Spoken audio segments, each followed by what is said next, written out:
paz do Senhor a você, internauta. No ar, pela TV CPAD, o programa Teologia em Foco. O nosso entrevistado de hoje é presidente da Assembleia de Deus em Doutor Augusto Vasconcelos, em Campo Grande, Rio de Janeiro. Também presidente do Conselho Fiscal da Convenção Fraternal das Assembleias de Deus no Estado do Rio, a Confraderge. Ele é teólogo e engenheiro eletricista e major da Reserva da Aeronáutica. Seja bem-vindo, Pastor Celso de Castro Costa. Prazer estar aqui e nos colocamos à disposição no que pudermos ser úteis na condução dos trabalhos da CPAD. O foco de nossa entrevista de hoje é dízimos. Vamos ao foco. Pastor Celso, bem, há quem diga que não é dizimista pelo fato de que o dízimo, ou a doutrina do dízimo, ela é do Antigo Testamento, está ligada apenas à lei e nós já estamos na dispensação da graça. O que é que o senhor tem a dizer a respeito disso? O que é que a Bíblia fala nesse sentido? Pastor Elilberto, existem muitos fundamentos bíblicos que mostram que o dízimo ele não só ficou restrito à lei, como ele é anterior à lei e ele alcança a graça e é para os nossos dias. A primeira vez que a Bíblia Sagrada cita dízimo faz menção ao tema quando nós vemos Abraão entregando dízimo a Melquisedeque. Isso é anterior à lei. Nós vamos ver Jacó fazendo digamos assim, uma promessa ao Senhor nosso Deus, que se ele fosse com ele, Jacó, ao longo da sua jornada rumo a Padã Arã, ele entregaria o dízimo de tudo. Isso também é anterior à lei. A lei, então, quando estatuída, estabelecida no Sinai, ela traz à luz a questão do dízimo que já havia sido estabelecido antes. No Novo Testamento, nós vamos encontrar, claro, aquele texto clássico do Senhor Jesus, em Mateus 23, não só chamando a atenção dos fariseus, que dizimavam sobre a hortelã, o endro e o cominho, mas deixavam de ter o cuidado para com a justiça, a misericórdia e a fé. E o Senhor atesta que eles deveriam fazê-lo, cumprindo a justiça, a misericórdia e a fé, mas sem deixar de observar o que fora dito antes, no caso, o dízimo. Alguém diz, tentando linkar esse dízimo com o Antigo Testamento, de que eram fariseus, eram personagens da Antiga Aliança e que a igreja só seria estabelecida no Pentecostes, etc. Nós desconstruímos essa ideia a partir do texto sagrado, entendendo que, primeiro, embora não existam muitas vezes, aliás, parece que não existem outras afirmações com a palavra dízimo no Novo Testamento, a doutrina está prevista no Novo Testamento.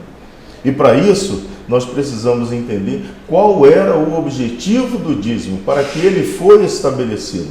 E a partir de então, nós vamos ver que os mesmos procedimentos do Antigo Testamento, as razões pelas quais o dízimo foi estabelecido, estão presentes no Novo Testamento. Ou seja, embora a palavra não esteja presente, a doutrina está. É mais ou menos nós fazendo uma comparação com a doutrina da Trindade. Não é bíblica a palavra, mas a doutrina é bíblica fundamentalmente. De maneira que eu entendo, e com base na Escritura Sagrada, que o dízimo não era só para a lei, ele era também antes ou anterior à lei, e como ele é também para o período da graça, em função da razão pela qual ele foi estabelecido. Pastor, em Malaquias capítulo 3, versículo 10, nós encontramos o profeta dizendo, o Senhor dizendo através do profeta que, dando uma repreensão sobre o roubar, e ali tem uma expressão dizendo: em que vocês me roubam? Vocês ficam perguntando, me roubam em quê? Bem, a pessoa que não é dizimista é considerada como uma pessoa ladra, e se nós considerarmos assim, na carta de Paulo aos Coríntios, primeira carta de Paulo aos Coríntios, capítulo 6, tem dizendo que os roubadores e os ladrões não herdarão o reino de Deus. Quem não é dizimista enquadra-se aí no não herdar o reino de Deus? Em primeiro lugar, a palavra do Senhor ali em Malaquias 3 é dirigida em primeiro lugar aos sacerdotes. E aí, remontando a história, nós vamos ver o seguinte: em primeiro lugar, o Senhor estabelece Israel como uma nação, um povo seu, especial, zeloso, boas obras, depois que o tira do cativeiro, né, do Egito. E esse povo especial, zeloso, boas obras, estou fazendo citação do Novo Testamento, referente à igreja, mas com palavras parecidas, o Senhor diz para Israel, quando 3 meses depois da saída do Egito, eles chegam ao Monte Sinai. E o Senhor, em outras palavras, diz: vocês viram o que eu fiz aos egípcios, como eu vos trouxe a mim, e toda a terra é minha, etc. Bom, mais à frente é estabelecido o sacerdócio levítico. Para ganhar tempo, nós não vamos entrar no mérito, até porque fugiria um pouco do escopo da pergunta e da questão que está sendo tratada. Mas o povo de Israel se desvia do propósito do Senhor. Vai experimentar o cativeiro babilônico, vão se passar 70 anos, vai voltar para a sua terra, e no cativeiro eles aprendem algumas coisas, eles retornam e há um avivamento, desejo de reconstrução dos muros, etc., do templo e tudo mais. Passa um períodozinho e daqui a pouco Israel está novamente em falha diante do Senhor nosso Deus. Me faz lembrar um pouco o período dos juízes, onde havia um alto e baixo na história do povo em relação à sua fidelidade ao Senhor. De maneira que é exatamente nesse contexto, já chegando aí por volta de uns 300, 400 anos, 300 e pouco, 400 anos antes de Cristo, que 400 anos, o Senhor vai, através do profeta Malaquias, chamar a atenção do sacerdote. Por quê? O texto é muito claro em mostrar que eles levavam para ser oferecido ao Senhor os animais que estavam, digamos, descartáveis, cegos, defeituosos, com problemas, etc. E o Senhor diz: olha, eu sou Deus de primícias, eu sou Deus de prioridade. Então é dentro desse contexto que o Senhor diz que eles estavam roubando. Não era roubar no sentido de, digamos, só de surrupiar ou de assaltar. Parece até um pouco, digamos assim, um tanto ilógico alguém roubar a Deus. O Senhor diz assim: vocês estão me roubando, como se fosse possível alguém roubar ao Senhor nosso Deus. Na verdade, era falta de submissão à palavra, orientação, falta de temor, falta de respeito, falta de honra a ser dada ao Senhor. É dentro desse contexto que aparece ali: vocês estão me roubando. E, em função disso, nós vemos que haveriam umas consequências para o roubo, a falta de honra. Já o texto que Paulo cita em 1 Coríntios 6, acerca dos roubadores, ladrões e adúlteros, etc., ficarão fora, não entrarão no reino, o ladrão ali é o ladrão mesmo, aquele que assalta a outrem da sua, digamos assim, semelhança, seu par humano, e não ao Senhor Deus. No entanto, na continuidade do texto, Paulo atesta: e é o que alguns de vós têm sido, mais haveis sido lavados, haveis sido purificados, e etc. Em outras palavras, a salvação e a herança e o herdar o reino celestial, ele não está necessariamente atrelado à questão do dízimo. A salvação, ela está intimamente ligada à fé na única pessoa que nos salva, que é o nosso Salvador Jesus Cristo. Então, quando nós cremos no Senhor, nós, claro, somos salvos e entregamos as nossas vidas a Ele, etc. A salvação está atrelada a isso. De maneira que fazer essa conexão dos dois textos, e eu sei que às vezes são feitas essas conexões a nível de, digamos, uma tentativa de quase que manipular a massa para que ela, a massa, o povo, né, seja levado a um temor, a uma obediência por medo, não é cabível, porque a salvação é única e exclusivamente através da pessoa do nosso Senhor Jesus Cristo, e não por ser ou não dizimista. Existem consequências e o texto de Malaquias atesta isso. Com maldição sois amaldiçoados. E aí tem uma série de coisas. Ou seja, tem bênçãos para o dizimista, não há dúvida nenhuma. Tanto no Antigo havia assim, Testamento, quanto é hoje no Novo Testamento. Ser dizimista é ser bênção e abençoador e abençoado. Pastor Celso, ainda em Malaquias capítulo 3, versículo 10, tem uma expressão que me chamou a atenção, que é casa do tesouro. O que significa casa do tesouro biblicamente? Casa do Tesouro era, digamos, uma repartição do templo onde eram abrigados guardados os elementos dos dízimos que eram entregues aos sacerdotes. Eu quero fazer menção a um texto que está em Neemias, capítulo 10, que trata bem desse assunto. No capítulo 10 de Neemias, nós vamos encontrar o nome dos que selaram o concerto, alguns estão se preparando para retornar. A partir, sobretudo, do versículo 32 até o final desse capítulo, nós vamos encontrar repetidas vezes a expressão casa do nosso Deus, casa do Senhor, casa de Deus, coisas do tipo, sempre se referindo a um local onde a casa do Senhor, aqueles materiais, aqueles dízimos eram entregues. Especialmente no versículo 38, nós encontramos o seguinte: e o que o sacerdote, filho de Arão, estaria com os levitas quando os levitas recebessem os dízimos, e que os levitas trariam os dízimos dos dízimos à casa do nosso Deus, às câmaras da casa do tesouro.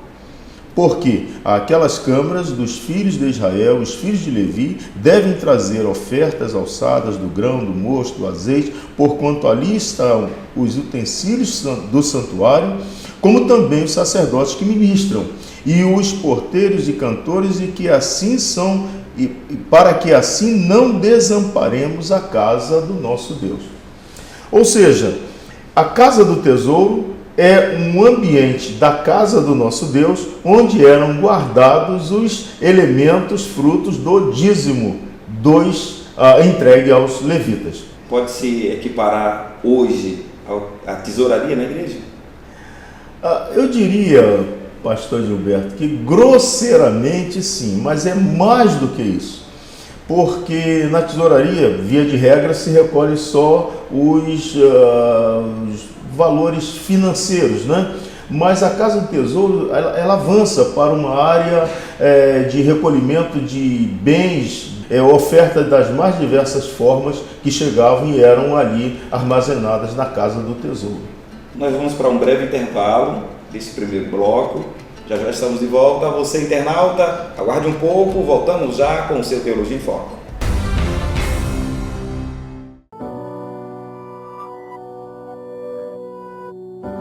O seu melhor ainda está por vir. Viva por inteiro. Ame por completo. Lidere com coragem. De Brian Houston, fundador e pastor da igreja Hillsong. Viva, ame, lidere. Um produto com a qualidade CPAD. O mais famoso comentário bíblico do mundo agora está completo. Comentário bíblico Matthew Henry, Antigo Testamento. Dentre os comentários devocionais da Bíblia, comentário completo, não há nada igual ao de Matthew Henry. Eu, pessoalmente, tenho o comentário de Matthew Henry há mais de 30 anos.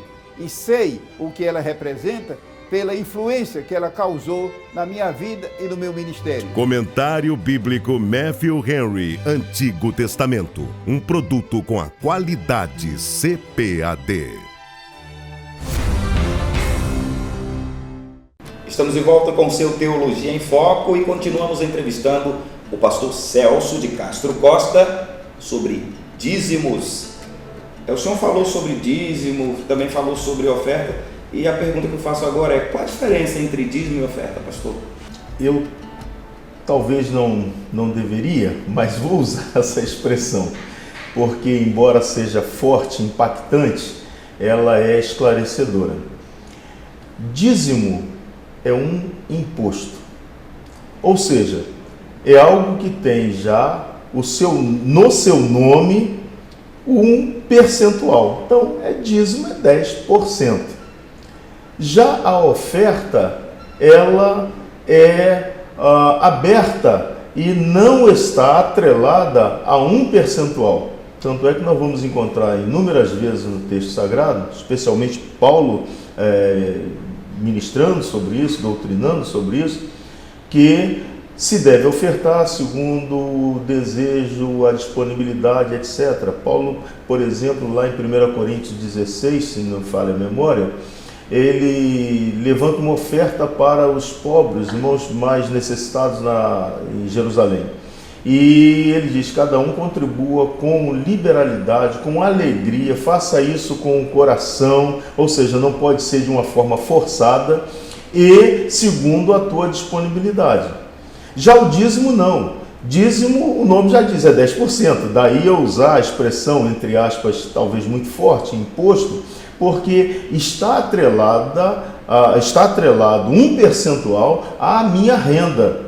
Então entendo que a diferença entre dízimo e oferta está entre algo que eu devo, portanto o imposto eu pago, e eu, na verdade, no sentido bíblico, eu diria que eu devolvo ao Senhor, eu sou abençoado por Ele com 100% de tudo que tem, o ar que respiro, a alimentação, minha família, o cuidado dele, etc. E, como se não bastasse, o sustento do meu trabalho assalariado, no meu caso, da minha aposentadoria, etc.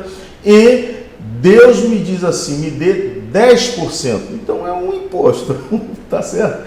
Nesse caso, é uma prova de fidelidade. Eu sou fiel e à medida em que eu entrego a Ele o que é dele, na verdade eu não entrego só os 10%, mas entrego todo o meu ser, eu tenho só bênçãos a receber dele. Enquanto que a oferta, eu posso levantar, por exemplo, uma oferta extra para atendimento, uma necessidade específica da igreja, para socorro de um irmão necessitado, socorro a alguém que, em função de uma situação de tragédia, como aconteceu recentemente em Brumadinho e outras, e que a gente possa levantar fundos para ajudar uma igreja carente naquela região, coisas do tipo. Ainda tem a diferença no caso de oferta e oferta alçada. Sim. Qual a diferença? Sim. Aí essa alçada é exatamente de um propósito específico para atender uma necessidade específica. Eu entendo que aquela oferta para os irmãos, socorro dos irmãos em Jerusalém, era uma oferta alçada. Para a construção do templo, por exemplo, em Jerusalém? Sim, também seria uma oferta alçada, que é diferente da oferta que se recolhe no culto que oferecemos ao Senhor, onde os irmãos estão ofertando para o sustento da obra do Senhor, ajudando a obra do Senhor, mas não com um objetivo específico para atender uma necessidade da casa do Senhor. Bem, pastor, considerando que o dízimo, segundo está escrito em Malaquias 3:10, é algo que se tem que levar à casa do tesouro, o que o senhor tem a dizer a respeito de alguém que administra seu próprio dízimo, que considera que, sei lá, o líder da igreja onde ele congrega não administra bem, e ele vai e decide pegar e mandar o seu dízimo para um missionário ou para uma assistência social, seja ela qual for? Administrar o seu próprio dízimo é uma ação correta da parte do cristão? Ele está completamente equivocado. Não é da competência dele, minha, de ninguém, administrarmos o que é do Senhor. Minha como pastor presidente da igreja, é claro, recebendo os dízimos, nós vamos administrar com temor e tremor, de acordo com a palavra de Deus. Me permita, mas eu digo que da minha experiência pessoal e de acordo com as normas regimentais estatutárias da nossa igreja, nós a cada 4 meses nós fazemos uma prestação de contas à igreja de onde foram aplicados os recursos que a igreja angariou naquele período, com a prestação com valores, com fotos e onde estão. De vez em quando a gente pega um grupo de irmãos para visitar alguma situação, uma obra, alguma administração, um setor administrativo da igreja. Mas não compete ao irmão que é dizimista ele administrar, segundo o seu bel prazer, o valor do dízimo dele.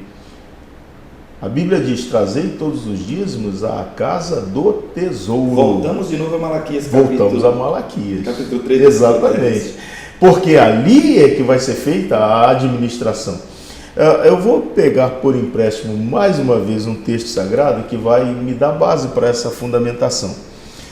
Veja, por exemplo, no livro de Números, capítulo 18, o texto começa no versículo 1 dizendo: então disse o Senhor a Arão: tu e teus filhos e a casa de teu pai contigo levarei sobre vós a iniquidade do santuário, e tu e teus filhos contigo levareis sobre vós a iniquidade do vosso sacerdócio. Ou seja, com a responsabilidade, tanto no campo espiritual, sobre todo o povo, como sobre eles mesmos, eles levariam as iniquidades, etc. Pois bem, avançando o texto, o Senhor diz no versículo 8: eis que tenho dado guardas das minhas ofertas assadas a ti. Mais à frente o Senhor diz: e eis que aos filhos de Levi tenho dado todos os dízimos de Israel por herança pelo ministério que exerce o ministério, etc.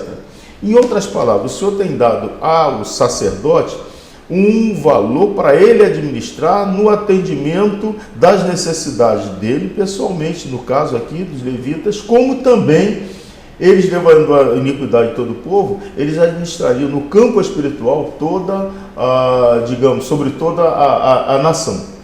Ora, se é da responsabilidade dele fazer isso, e ele vai administrar segundo as necessidades que ele percebe de todo o povo, e às vezes ele socorria os necessitados, socorria sobretudo as viúvas, etc., nós precisamos entender que não é da competência do dizimista ele administrar, e sim entregar. O Senhor mandou entregar e não administrar. Mas a pergunta do Senhor me traz uma outra reflexão. Digamos que, e isso seja um ponto fora da curva, alguém faça uma má administração, ou ainda que o dizimista ele tenha conhecimento de uma situação que aflige seu coração e ele gostaria de compartilhar com o pastor, com a liderança da igreja, que aquela situação de alguém, de um irmão, etc., está lhe trazendo algum desconforto espiritual. Não dá a ele competência para administrar. Ele entrega o 100% e pode, eu entendo que pode, ele procurar o pastor com toda sinceridade, fidelidade, com temor e tremor, né, com respeito, e dizer: pastor, tem algo que tem me preocupado, essa situação assim, assado. O pastor vai analisar e ver a condição e como, mas não ele administrar. Essa questão de levar a iniquidade do povo, também pode-se dizer que se houver mau uso do dízimo, se houver má administração por parte daquele que recebeu o dízimo, levar a iniquidade do povo é Deus há de cobrar daquele que está fazendo o mau uso? Sim, eu entendo que sim. Na verdade, o levar a iniquidade aqui seria, enquanto todas as demais tribos eram, digamos, guerreiras, podiam partir para a guerra, etc., os levitas não. Eles cuidavam da expiação do pecado sobre todo o povo. Então, levar a iniquidade, alguém ia ter uma vítima inocente, os animais, etc., tudo bem. O levar a iniquidade do povo é nesse contexto. No entanto, se ele faz uma má administração da sua gestão espiritual, ele vai se ver com quem de direito, que é o próprio Senhor. Veja que o texto diz, então, repetindo o versículo 1, tu e teus filhos e a casa de teu pai contigo levarei sobre vós a iniquidade do santuário, todo o povo. E tu e teus filhos contigo levarei sobre vós a iniquidade do vosso sacerdócio. Não só de todo o povo, todo o santuário, mas do vosso sacerdócio, das suas atitudes, dos seus procedimentos.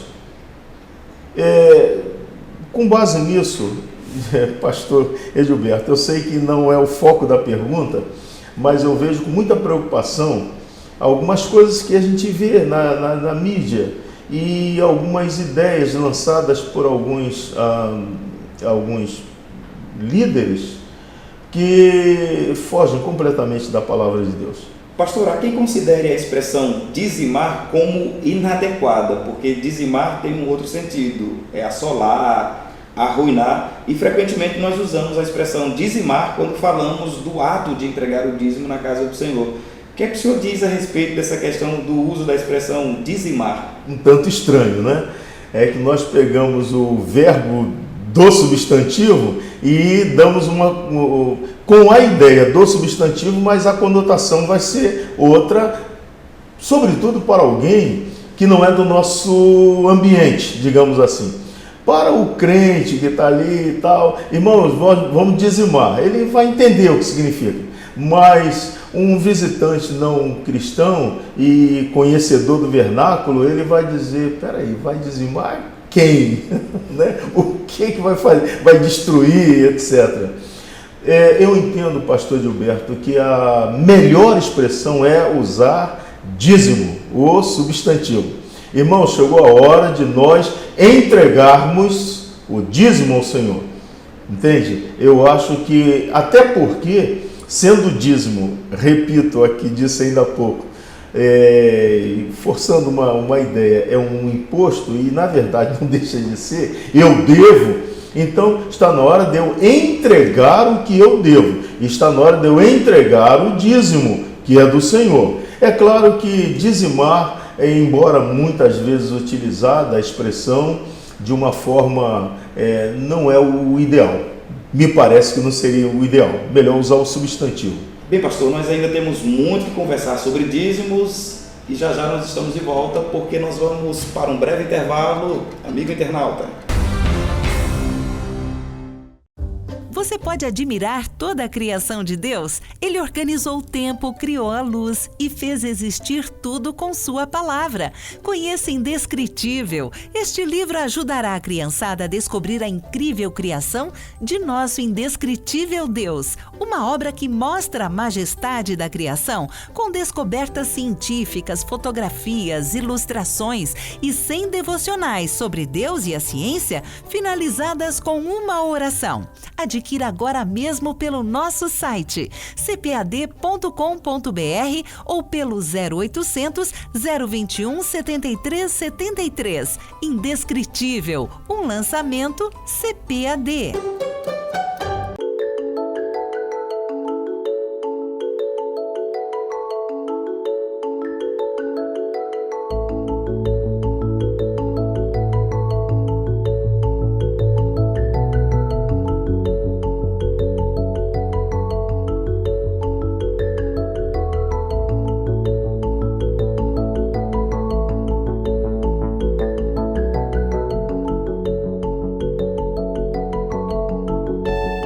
Conheça os livros da série Pregadores da Bíblia de Ciro Sanches Zibordi. Serão 7 livros e os 3 primeiros já estão à venda. João, o pregador politicamente incorreto. Estevão, o primeiro apologista do Evangelho. E Pedro, o primeiro pregador pentecostal. Adquira agora mesmo pelo nosso site www.cpad.com.br ou pelo 0800 021 7373. Série Pregadores da Bíblia. Mais um produto com a qualidade CPAD. Seu Teologia em Foco está de volta e nós continuamos com o pastor Celso de Castro Costa e o foco de nossa entrevista é dízimos. Pastor Celso, quanto à questão de entregar e receber dízimo oriundo de renda ilícita. O que é que o senhor tem a dizer? O que é que a Bíblia diz? É caso de polícia. É caso de polícia? Pastor Edilberto, quando nós estamos tratando de dízimo, nós devemos ter em mente que nós estamos tratando de coisa santa, coisa sagrada. E se nós estamos tratando de coisa sagrada, sabendo que a fonte de onde vem esta coisa, entre aspas, sagrada, é ilícita ou até imoral, não só ilícita, ferindo os princípios, os preceitos jurídicos, legais, no ordenamento jurídico da nossa nação, como também imorais, a Bíblia chega a dizer: não receberás dinheiro, o dízimo, a oferta da rameira, da prostituta, é ilegal, é imoral. Agora imagine receber recurso de uma fonte que é ilegal, sabidamente ilegal. Quem está entregando está cometendo um crime. Mas quem está entregando pode estar querendo limpar a sua lavar barra, dinheiro. Ou com a ideia de querer limpar a sua barra, entre aspas, diante de Deus, okay. Mas na verdade está lavando dinheiro. Mas Sim. a ideia é: vou limpar minha barra porque eu estou aprontando aqui, eu entregando esse valor, fico de bem com Deus. Mas de fato o que está acontecendo é uma lavagem de dinheiro. Lavagem de dinheiro. Como se fosse possível enganar a Deus e negociar com Deus. É impossível um negócio desse. Então, esse cidadão entregando com esta ideia, ele está redondamente errado, equivocado. Ele está simplesmente provando que ele não conhece Deus. Ele não conhece um dos atributos, dentre outros inúmeros, do Senhor nosso Deus, que é justiça. E o nosso Deus não é comprado, não é comprável por ninguém. E quem recebe? Se tem conhecimento, idem. Aí eu repito, é caso de polícia. Porque se quem recebe tem conhecimento que a fonte daquele recurso é ilícita, ele é tão conivente, tão errado, tão criminoso quanto quem deu. Eu diria mais, pastor Edilberto, que no caso de um dízimo assim muito elevado, muito vultoso, muito expressivo, que não é, digamos, normal nas entradas da igreja, qualquer que seja a igreja, penso que seria muito interessante se ter um registro legal, registrar, não só colocar lá o cheque no envelope de dízimo, mas procurar saber quem entregou, e eu faria isso. Não aconteceu ainda isso na nossa igreja, mas se porventura acontecer uma coisa dessa em qualquer dia, eu procurei saber quem é o cidadão aqui do cheque e tal. De repente, quem entregou é membro da igreja, mas está entregando um cheque com o nome de um outro, e aí pode ser uma lavagem de dinheiro ou coisa do tipo. Não, eu não posso aceitar. Eu não posso dar entrada desse recurso na tesouraria da igreja. Primeiro porque eu estaria sendo conivente com essa situação. De repente foi uma coisa lícita. Daí a necessidade, foi fruto de uma herança que ele recebeu e etc. Então vamos fazer uma declaração e etc. Guardar, porque esse valor, e a igreja ela tem a sua contabilidade, ele foge, é um ponto fora da curva, ele foge do normal, do ritual, mas eu tenho uma base legal para mostrar de onde veio aquele recurso. E resguarda a mim, como pastor, administrador, e resguarda quem entregou aquela quantia. Mas se a pessoa não tem como justificar, aí eu falo: meu amigo, leve de volta teu cheque, não nos interessa. Pastor, no bloco anterior o senhor falou a respeito de algumas doutrinas e não deu para desenvolver o argumento, algumas doutrinas que são contrárias às escrituras, e no quesito dízimo, na internet teve aí uma veiculação de um líder falando sobre entregar o dízimo 10% para o Pai, Deus, 10% para o Filho, Jesus, e 10% para o Espírito Santo. Mas não seria o trízimo? O que é que o senhor tem a dizer a respeito disso? O que é que a Bíblia também diz sobre o trízimo? Que doutrina é essa, pastor? Trízimo é invenção, não existe. É artifício humano de líderes não comprometidos com a veracidade da palavra de Deus para alcance de fins escusos que eles mesmos prepararam com seus corações desviados da verdade. Não existe trízimo. Se eu recebo mensalmente o meu salário, eu entrego o dízimo das minhas primícias, que é 10% da minha renda bruta. Se eu recebo quinzenalmente, eu vou entregar quinzenalmente. Se eu recebo semanalmente, eu vou entregar semanalmente. Enfim, mas sempre será 10% daquele bruto que eu recebi, e não essas invenções com finalidades escusas, eu dizia, que espantam e, na verdade, não tem fundamentação bíblica e leva o povo a desconfiar, digamos assim, de todos os demais líderes, leva a lançar todos os pastores bíblicos na vala comum de um desvio doutrinário dessa magnitude. O senhor falou da questão da frequência de entregar o dízimo, se quinzenal, se mensal. O que dizer então de uma pessoa que está entregando os dízimos atrasados? Passou aí, sei lá, 1 ano sem entregar os dízimos e agora, enfim, ouviu essa entrevista ou participou de um culto onde o ensino da palavra foi falando sobre dízimo, a pessoa se despertou, tem uma reserva e diz: eu vou pagar todos os meses, vou pegar de janeiro a dezembro e vou entregar o meu dízimo. Como é que fica essa situação? Eu acho que essa pessoa, veja, tocada por Deus, pelo Espírito de Deus, dízimo é sobretudo uma questão de fé.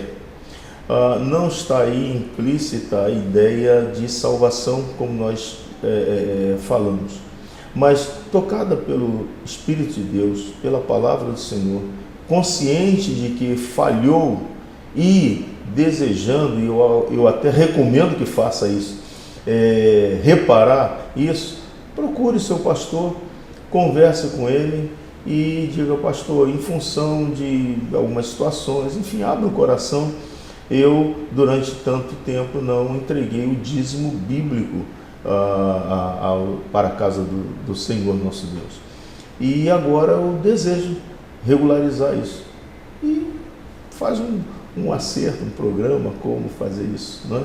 Eu entendo que é correto, é bíblico, e melhor ainda, acima de tudo, ele vai estar em paz com a sua própria consciência, de conformidade com a palavra de Deus. Pastor, nós teríamos como conversar o dia inteiro sobre isso, mas nosso programa Teologia em Foco, esta edição vai ficando por aqui. Louvo a Deus por sua vida, agradeço por atender o nosso convite. O senhor pode dirigir-se aos internautas, cumprimentando-os, em nome de Jesus. Ok. Meus amados, foi um prazer, uma honra para mim estar aqui nesse espaço, conversando com o pastor Gilberto, nesse programa tão abençoado.